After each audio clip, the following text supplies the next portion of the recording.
उत्तर प्रदेश के एक छोटे से गांव रामपुर में चौधरी रामस्वरूप का बड़ा सा 2 मंजिला पुश्तैनी मकान था। उस घर की एक अनोखी पहचान थी। नीचे की मंजिल में दादा दादी और माता पिता रहते थे, जहां हर काम पुराने रीति रिवाजों के अनुसार होता था। ऊपर की मंजिल में बड़े बेटे अमित और उसकी नई नवेली पत्नी सिया का कमरा था, जहां आधुनिक सोच, नई तकनीक और बदलते समय की झलक दिखाई देती थी। गांव के लोग मजाक में कहते थे, इस घर की नीचे वाली मंजिल 20 साल पुरानी है और ऊपर वाली मंजिल आज के ज़माने की। सिया शहर में पली बड़ी, पढ़ी लिखी और आत्मनिर्भर लड़की थी। उसने एमबीए किया था और शादी से पहले एक कंपनी में नौकरी करती थी। शादी के बाद उसने नौकरी छोड़ दी ताकि परिवार को समय दे सके, लेकिन उसने अपनी आधुनिक सोच कभी नहीं छोड़ी।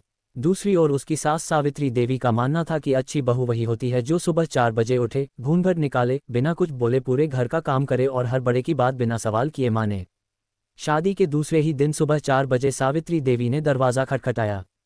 बहू, सूरज निकलने वाला है, उठ जाओ। सिया तुरंत उठ गई। उसने नहाकर साफ सुथरे कपड़े पहने और रसोई में पहुंच गई, लेकिन उसने घूंघट नहीं निकाला। सास ने देखते ही कहा, हमारे घर की बहुएं बिना घूंघट के रसोई में नहीं आती। सिया मुस्कुराकर बोली, मां जी, मैं आपका पूरा सम्मान करती हूँ।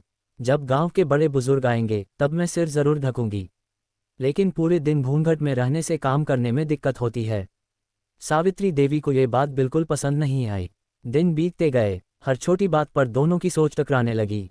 एक दिन सिया ने देखा कि घर का राशन रखने वाला कमरा बिखरा हुआ है।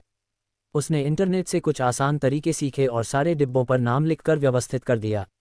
अब दाल, चावल, आटा, मसाले सब अलग अलग डिब्बों में थे। सामान जल्दी मिल जाता था। ससुर रामस्वरूप ने खुश होकर कहा, अरे अब तो 5 मिनट का काम 1 मिनट में हो जाता है। लेकिन सावित्री देवी बोली, हम तो सालों से ऐसे ही रखते आए हैं। सिया ने कुछ नहीं कहा, उसने केवल मुस्कुरा दिया। कुछ दिनों बाद गांव में तेज बारिश हुई। घर की पुरानी छत से पानी टपकने लगा।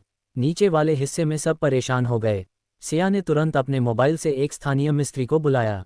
उसने छत की तस्वीरें भेजी और उसी दिन मरम्मत का काम शुरू हो गया।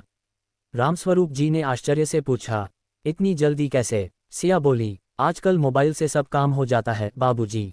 धीरे धीरे ससुर को महसूस होने लगा कि नई सोच का मतलब परंपराओं का विरोध नहीं, बल्कि सुविधाओं का सही उपयोग भी है। लेकिन सावित्री देवी का मन अभी भी नहीं बदला था। एक दिन पड़ोस की कमला चाची आईं। उन्होंने मुस्कुराकर कहा, सुना है तुम्हारी बहू तो मोबाइल से घर चलाती है। सावित्री देवी ने ताना मारते हुए कहा, हाँ, आजकल की बहुएं हाथ से कम और मोबाइल से ज्यादा काम करती हैं। सिया ने उनकी बात सुन ली, लेकिन जवाब देने के बजाय चुपचाप चाय बनाकर सबके सामने रख दी। कमला चाची ने चाय पीते हुए कहा, बहू, चाय तो बहुत स्वादिष्ट बनाई है। सिया मुस्कुराए, धन्यवाद चाची। कुछ दिनों बाद गांव में महिलाओं की एक बैठक हुई। वहां सरकारी योजना के लिए ऑनलाइन आवेदन भरने थे। अधिकतर महिलाओं को मोबाइल चलाना नहीं आता था। सिया ने सबकी मदद की। उसने एक एक महिला का आवेदन भरवाया, दस्तावेज स्कैन किए और समय पर जमा कर दिए। गांव की महिलाओं ने उसकी खूब प्रशंसा की। घर लौटते समय कई महिलाएं सावित्री देवी से बोलीं, आपकी बहू बहुत होशियार है, उसने हम सबका काम आसान कर दिया।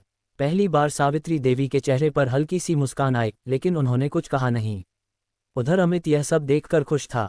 वह जानता था कि उसकी पत्नी परिवार को बदलना नहीं चाहती, बल्कि उसे समय के साथ आगे बढ़ाना चाहती है। लेकिन असली परीक्षा अभी बाकी थी।